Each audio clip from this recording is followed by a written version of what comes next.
তো সেই ব্যাপারটা একটু খেয়াল করে আমাদের অন্তত যাতে আমরা আমাদের সরঞ্জাম কেনার ক্ষেত্রে, আমাদের বাহিনী আধুনিকায়নের ক্ষেত্রে ভালোভাবে কাজ করতে পারি, সেটা আমাদের ভাবা দরকার। যেমন আজকে আলোচনার সুযোগ নেই, আপনারা খুব ভালো মতো জানবেন যে আমাদের এয়ারফোর্সের অবস্থা যথেষ্ট দুর্বল। আমাদের যেসব ফাইটার দিয়ে আমাদের এয়ারফোর্স তৈরি হয়েছে, এগুলো কোনোভাবেই আসলে একটা মোটামুটি মানের প্রাথমিক কম্ব্যাটেই টিকবে না।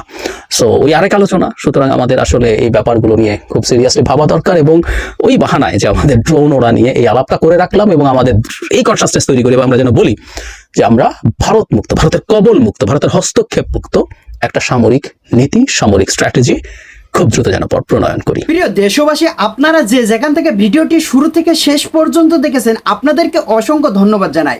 দর্শক, আপনাদেরকে আরেকটা রিকোয়েস্ট করতে চাই, যারা এই ধরনের নিউজ ল্যাব দেখতে পছন্দ করেন, দেরি না করে এই চ্যানেলটি সাবস্ক্রাইব করে বেল আইকনটি অল করে দেবেন। তাহলে দেশের সকল আপডেট খবর এবং রাজনৈতিক খবর সবার আগে এক ভিডিওর মাধ্যমে দেখতে পারবেন। তাহলে দর্শক শ্রোতা সবাই ভালো থাকবেন, সুস্থ থাকবেন। দেখা হবে পরবর্তী নেক্সট কোনো নিউজ অথবা দেশের কোনো আপডেট খবর নিয়ে। আসসালামু আলাইকুম।